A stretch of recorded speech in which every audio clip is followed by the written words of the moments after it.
Hey guys, it's your favorite Unk here. Go ahead and click that subscribe button below so you don't miss a single episode of Nightcap. That button right here. Come for the sports, stay for the stories.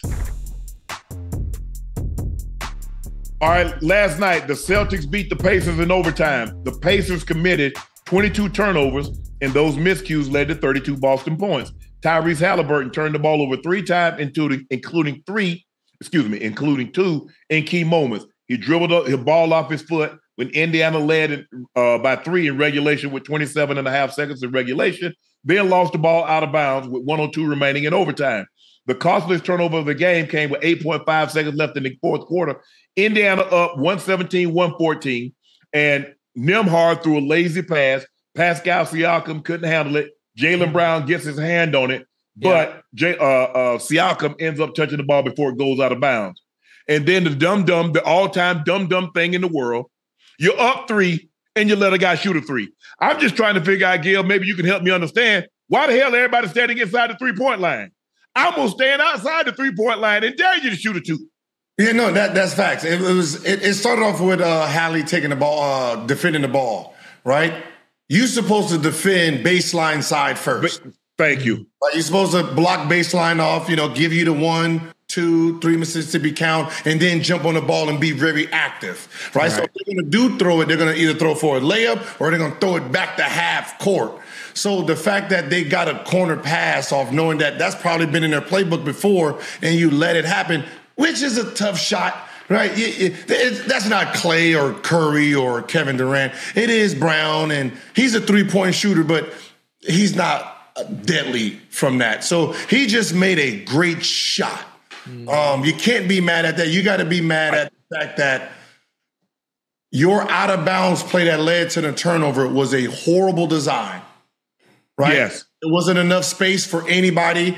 You didn't call a timeout. You didn't advance the ball, right? So you can advance the ball now. You can throw it in the backcourt, right? Right? You handicapped yourself to the space and how you guys designed that play, which was horrible. So, you got to blame the coach and the players for not recognizing just call a timeout. Gil, they let him get a 3 off, up 3. I don't care if he can. I don't care if he can't make it. I don't care if that's Rudy Gobert. I'm not letting you shoot the 3. How? What are you going to do? Stand behind the 3-point line. Force them to take the 2 and then make it a free throw game. I'm not letting you shoot a 3. Somebody gonna drive and kick it out. Somebody gonna be standing at 3 points. Somebody gonna be standing at that 3-point line. I'm gonna let you drive. I'm not letting you get off no 3, Gil. I ain't letting you get off no 3.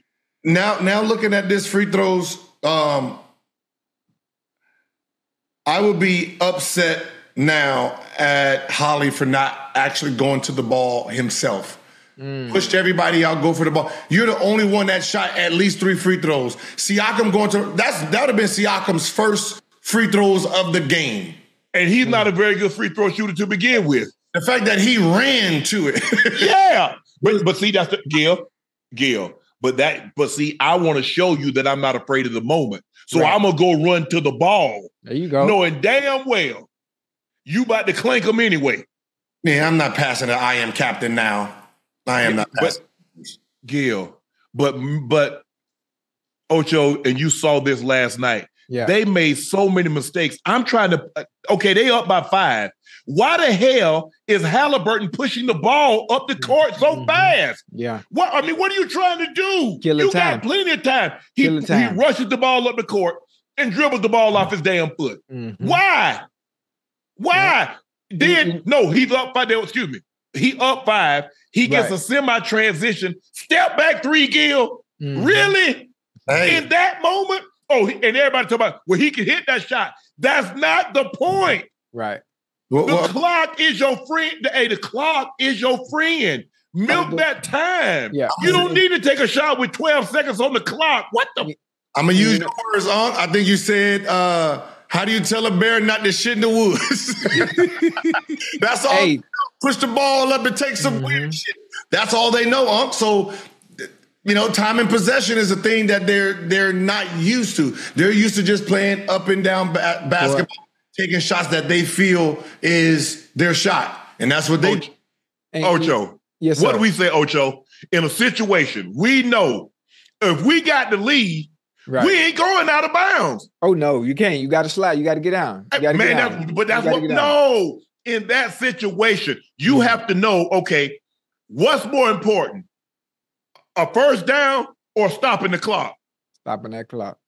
So if I got a lead, I got the lead in the game. Now, if I don't have the lead, I'm going to go out of bounds because the first down is unimportant. I need time. Mm-hmm. Getting the first down and I lose 14, 15, 16 seconds, I've done my team a disservice. Right. On the other side, if we behind, down that first down, I just saved my team 16 seconds. Mm-hmm. And plus, we got another down. That's what guys got to do to be able to think in the moment. Is that, yes, I know we play with pace all the time. Right. Make or miss, we'll take it off the rim or we'll take it out of the net. But we're going to push tempo. Yeah. I get that. But not in that moment, Gil. Yeah. Not in that moment. But I mean, talk about that moment, I think the game was so close all the way down to the wire, obviously having to go to overtime. Listen, you take away them damn 22 turnovers and minimize the turnovers, the Pacers win that game. Yeah. But I'm thinking about you take away the 22 turnovers and minimize that. Think about the points you would have had you not turned the ball over that goddamn much. Yeah. And you were still in the game with that many turnovers and had the opportunity to go to overtime and still had a chance to win. It was their game to lose and they lost it. The reason that team plays like that, Unc, is they don't have a go-to guy, right? They don't. When you're up 5. Wait, Haliburton not the go-to guy? No. He's the point guard. He's the one that gives the ball to the go-to guy, right? So when you think about the Jalen Brunsons and the Tatums and the Browns, when they're up 5, the ball's going to them. It's going to them, and they're going to waste the clock, and then they're going to do their thing. Hallie is used to just pacing, doing this. So he's not used to just sitting there trying to control the game. I don't even think he can dribble that good.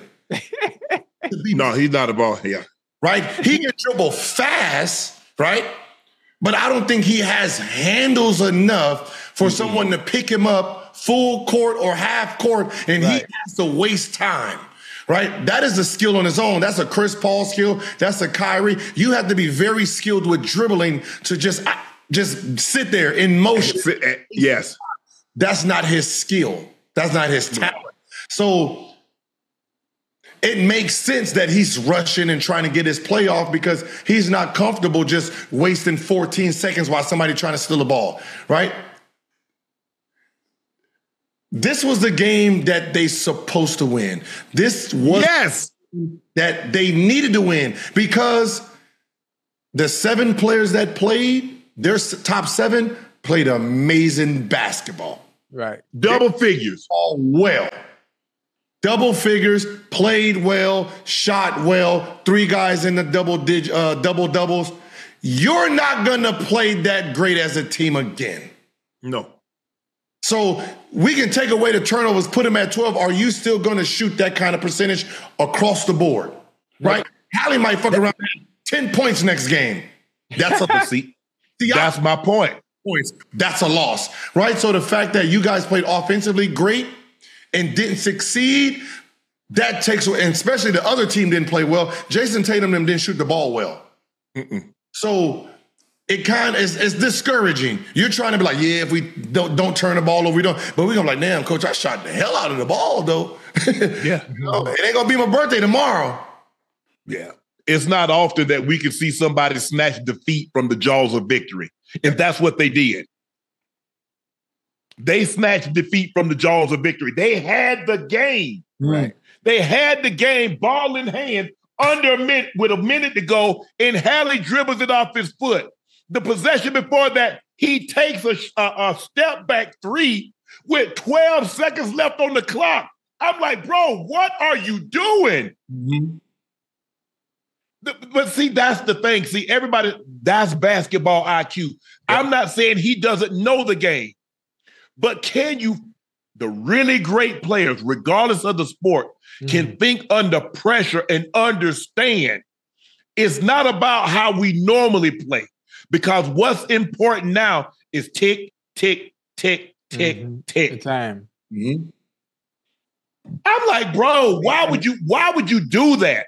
Yeah, and is that not also on the coaches as well? He's supposed to be the coach on the floor. That's what your point guard is. That's why we give him the ball. I mean, especially in a situation like that, I would hope a coach is letting kill the clock as much as they scream from the sideline. That would be one you would want to scream out during a time like that, especially in that scenario and circumstance.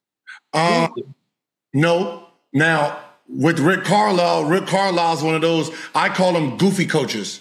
They had the goofy coach style where they want their defense in front of them, which means their offense is away from them, right? It's this weird thing that I don't understand as a coach. Why would you want your defense near you when you're usually behind the five? So they can hear you, but they can't see what you're talking about, right? Right. When they're pushing the ball up the court, they literally can't hear or see you, right? Especially the guy who has the ball. So that means he has to turn and see what you're talking about. If you flip it the other way around and think offense, that means your defense is away from you, but they can see all five is looking at you. So you can direct the defense. Okay. This is coming to you, and your player, right, is looking at you. So if he says, hold it, then all right, do it. I don't know why those defensive coaches want their defense near them when it's ineffective, because I can't turn and see what you're talking about, dude. I can hear you say something, but I can't see you. So the fact that I can't see you is the problem. Switch it up. Think offense. I want my offense to see me, which means your defense sees you too. So basically, when Hallie's coming down the court, he don't see what coach is talking about. He's just playing the game. And experienced playoff basketball, and then a young guy, he don't have that Jason Kidd type of mentality yet. That's something he has to grow into. Right. And you notice, Ocho, normally people think the quarterback is an extension of the head coach. Right. But we saw in 2 Super Bowls ago, when Jerick McKinnon, he got the ball, what did he do? He go down at the 1 yard line. So now, guess what? Tick, tick, tick, tick, tick, tick, tick, tick, tick, tick, tick, tick, tick, tick, tick. We down. We going the time. Hey, take our time out. Kick the ball with 4 seconds left on the clock. Now we kick it off to you. Yeah. See, that's thinking. A lot of times, and we see more and more of that now because, hold on, if I score a touchdown, how many times we see somebody score a touchdown, Ocho, and all of a sudden they get it, they kick the field goal, now we tied. Where if you'd have just taken a knee, they'd have ran the clock off, you kick the field goal, now you go home with the win. Right. But no, you want to be a hero. You want everybody, I got me a touchdown in the game. And they know you got a touchdown, but you ain't celebrating. Yeah. And that's what we're saying. Hallie needs to understand the moment. At that moment, you didn't need a quick 3. At that moment, slow the pace down. You're going so fast, you dribble the ball right off your foot. Right. And then you let Holiday turn you, and you dribble the ball right out of bounds. And then I can tell you, so the road team picks which way they go. That's how I know it's Carlisle's way of coaching, right? Watch when Jason Kidd goes up to Indy. I mean, when Boston goes there, they're gonna have the style I said, right? Just think about it. Let's say you're coaching. We're looking at it like this, and I'm coming up the court, right? Yeah. Because you can see the defense, you can run a play, which none of the defensive players will say. So my coach used to, this means 1-4 flat, right? So he'll call a play and then he'll do this. And I'm like, all right, I'll fake look and go. Right now, think about Luka's coming at me. I'm playing defense, and he wants Luka to be doubled. Luka can't see him. So, boom, we get to double him. Right now, he has to come off. He can stay pushing to the left. It's just a more effective way of coaching. And I think everybody's so stuck in the old ways, don't realize, man, these arenas are so loud in the playoffs, you cannot hear. So for sure. You need to go visual, right? Like, I think on the sideline, your sideline moves with you, right? Mm-hmm. Yeah. Right. So, but Gil, to what you're talking about, Ocho, you could attest to this. On special teams, we always send the return to our bench because if we send it to the other bench, they're going to tell them, they're going to return. They send it up to this side. We don't want you to know that the return is coming. We ain't going to tell you ish. We're going to set the return, the point return, more times than not. When you set the return, you set it to your bench because you don't want their bench to let their team know that return. Get wide, and set the return. Yep. So it's the same thing what Gil is saying. Gil says, no, you want your offense so you can see me. Because if I'm dribbling the ball like this here, I'm looking back, dude gonna swipe me and go down and lay it up. Coach, leave me alone. Now that's happened too. Yeah, but they blew that one, Ocho. Because you don't. I'm not saying, look, that's only one game, but that one game gives you a lot of confidence. Yeah, it does. A lot of confidence. Now, they only shot 6 free throws. Yeah. Boston shot, what, 30, 31, 32? They killed them on the glass. Yeah, and they play. Look at Nembhard. They put the ball in Nembhard's hands twice because he was being guarded by Big Al, and he came through. He's not. He was nice. Bro, come on now. They said, hey, bro, take us home. Man, he whoop, between the legs, step back, right in Big Al's face. Did it again. I was like, oh my goodness, they got some confidence in this young man because he had the advantage. You got a guy that's a big, hey, he just don't want you to blow by him. So he's gonna give you space. He can't hug up. Because if he hugs up, he's gonna go by him. Oh, yeah.